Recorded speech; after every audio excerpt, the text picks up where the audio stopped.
मैंने इसके पूर्व आप लोगों को ये बताया था कि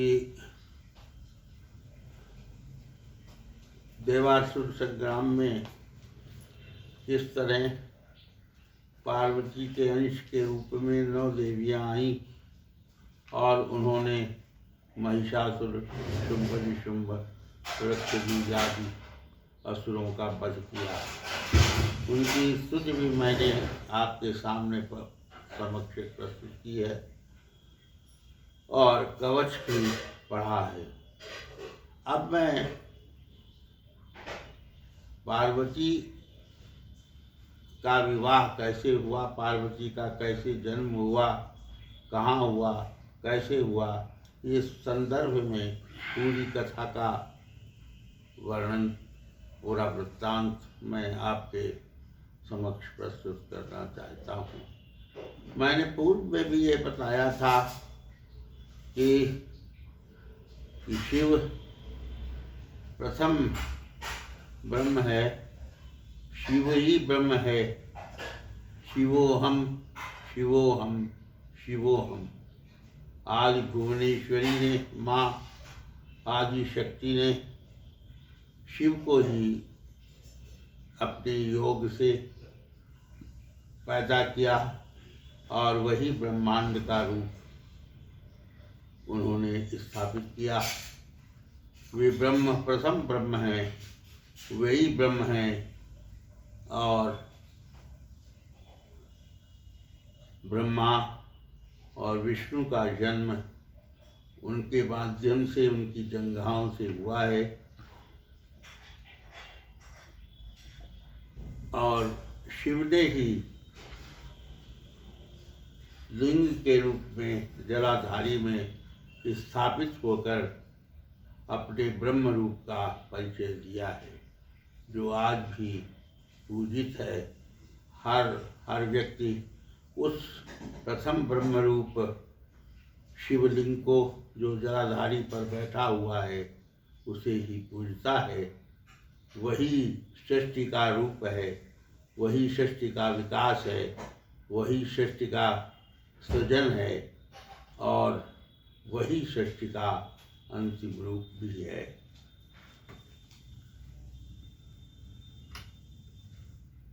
ब्रह्मा ने अनेक मानस पुत्र पैदा किए, हजारों की संख्या में मानस पुत्र पैदा किए, पुत्री पैदा की। नर नारी दोनों रूप में उन्होंने उनको जन्म दिया। ब्रह्मा के दक्ष, जो प्रजापति रूप में 2 दक्ष आए, उन्होंने ब्रह्मा की स्वीकृति से अपने आप को सर्वश्रेष्ठ दक्ष प्रजापति रूप में घोषित किया। दक्ष प्रजापति बन गए और जब दक्ष प्रजापति ने एक सभा अपने सम्मान में की तो उन्होंने, इसके पूर्व में दक्ष प्रजापति की बेटियों के बारे में बताऊंगा, किस प्रकार शिव जो हैं वो सती के पति बने। पर दक्ष प्रजापति की रानी प्रसूति ने, कहीं कहीं उसका नाम वीरडी के रूप में भी लिया जाता है। प्रसूति ने 60 कन्याएं पैदा की और उनका विवाह अनेक ऋषियों, देवताओं के साथ, देवों के साथ हुआ। कश्यप ऋषि को 16 पत्नियां दी गई और चंद्रमा को 14 बेटियां दी गई, जो पत्नी बनी। इसी तारतम्य में सती नाम की बेटी जो दक्ष प्रजापति की थी, वह शिव को ब्याही गई, भगवान शंकर को ब्याही गई। यद्यपि दक्ष प्रजापति नहीं चाहते थे। शिव से वे चिढ़ते थे, शिव का वो असम्मान करते थे, इसलिए उन्हें जामाता नहीं बनाना चाहते थे। परंतु ब्रह्मा और विष्णु के कहने से उन्होंने उन्हें जामाता बनाया और सती का विवाह शिव से किया। शिव के साथ सती रही और एक बार जब सती दक्ष प्रजापति ने एक महायज्ञ किया, ऐसा महायज्ञ किया जिसमें सभी को आमंत्रित किया। इसके पूर्व वो एक सभा कर चुके थे, एक अपने सम्मान में महासभा का आयोजन किया था, जिसमें उन्होंने शिव को आसन न देकर उनका अपमान किया था, उन्हें असम्मानित रूप में ही बुलाया था और जब वो आए तो उन्हें कोई आसन नहीं दिया, जबकि वो सती के पति थे, उनके जामाता थे। लेकिन शिव ने उसे चुपचाप सह लिया। तो सती ने जब महायज्ञ दक्ष प्रजापति ने किया तो उन्होंने शिव को आमंत्रित नहीं किया। सती क्षुब्ध हुई, दुखी हुई, परंतु उसके मन में उस यज्ञ को देखने की इच्छा हुई। उन्होंने देखा कि सारे देवता, देवी देवताएं, सारे देवता लोग वहाँ जा रहे हैं, लेकिन शिव को आमंत्रित नहीं किया गया, इसलिए शिव ने अस्वीकार कर दिया। सती की फिर भी इच्छा ये बनी रही कि हमें वो वहाँ जाने दिया जाए। उन्होंने शिव से बार बार प्रार्थना की कि हम अपने पिता के घर उस महायज्ञ में पग बेटी के रूप में सम्मिलित होने के लिए जा रही हूँ।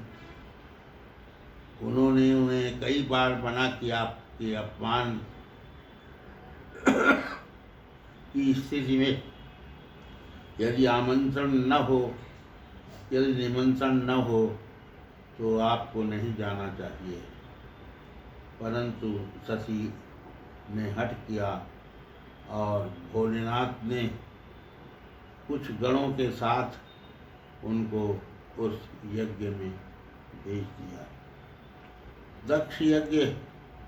दक्ष प्रजापति की यज्ञ में जब सती गई तो देखा शिव को आसन नहीं मिला था, उनके पति का अपमान हुआ था, और जब वहाँ पिता से मिलने गई तो पिता ने उससे मिलने से इनकार कर दिया और शिव को अपशब्द कहे, बहुत गालियाँ दी, उनका अपमान किया, जिसे सती बर्दाश्त नहीं कर सकी।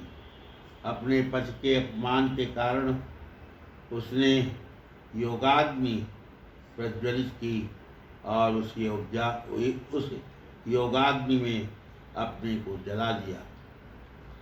जब वो जल गई, मृत्यु को प्राप्त हो गई, और गणों ने जाकर जब शिव को ये सूचना दी कि सती ने अपने को जला दिया है, अपने को मृत्यु का आलिंगन कर लिया है, तो पहले तो शिव रोए, विलाप किया, फिर बाद में उन्होंने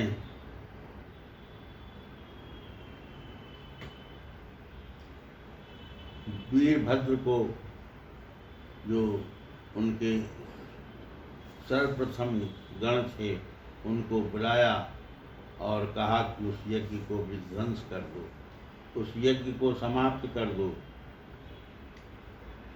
वीरभद्र गए, दक्ष प्रजापति की यज्ञ का विध्वंस कर दिया और उनके सिर को काट दिया। दक्ष प्रजापति के सिर को भी काट दिया।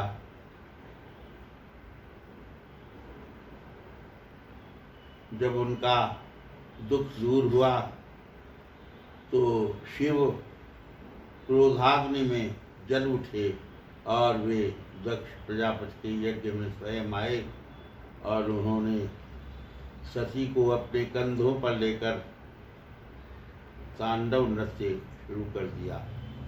तांडव नृत्य करते करते जब वो विनाश की संपूर्ण सृष्टि का विनाश करने पर तुले हुए थे, तभी ब्रह्मा ने विष्णु से कहा कि आप ही कुछ कर सकते हैं जिससे इनका क्रोध शांत हो। उन्होंने कंधे पर सती का शव ले रखा था, इसलिए विष्णु ने एक उपाय सोचा। उन्होंने अपने सुदर्शन चक्र से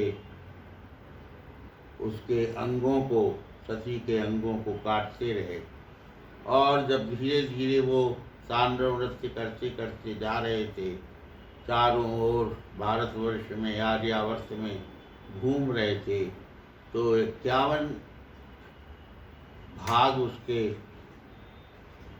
सुदर्शन चक्र से विष्णु ने किए और हर जगह जहाँ पर एक एक अंग गिरा वो शक्तिपीठ बन गया। इसीलिए आज जो 51 शक्तिपीठ स्थापित है वो सती के अंग प्रत्यंग का रूप है। सती के वो 51 अंगों का स्वरूप है जो सिद्ध के रूप में प्रतिष्ठित है। इधर हिमाचल प्रदेश के जो महाराजा हिमंचल थे, हिमवान थे, और उनकी पत्नी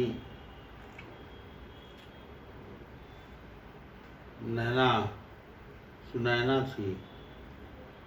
उन्होंने ये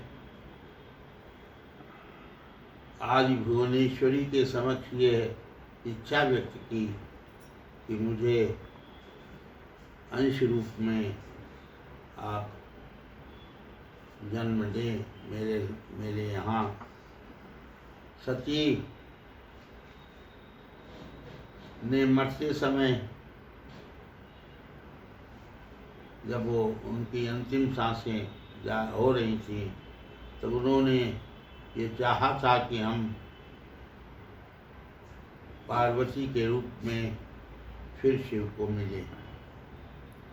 तो आज भुवनेश्वरी ने उसकी सती की इच्छा को पूर्ति करने के लिए वो अंश रूप में पार्वती के रूप में जन्म लिया हिमंचल के यहाँ, हिमवान के यहाँ, और हिमालय राज उस पुत्री के पिता बने और माँ सुनैना बनी।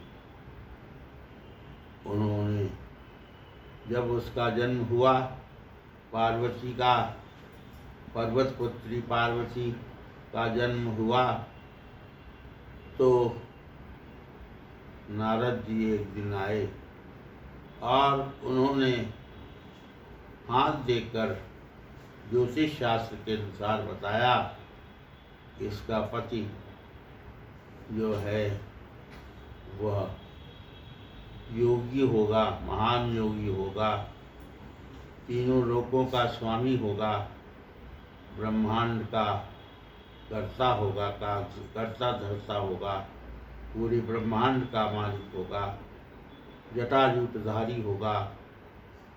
इस तरह से उन्होंने बहुत सी बातें माँ सुनैना को और पिता हिमंचल को, हिमवान को बताया।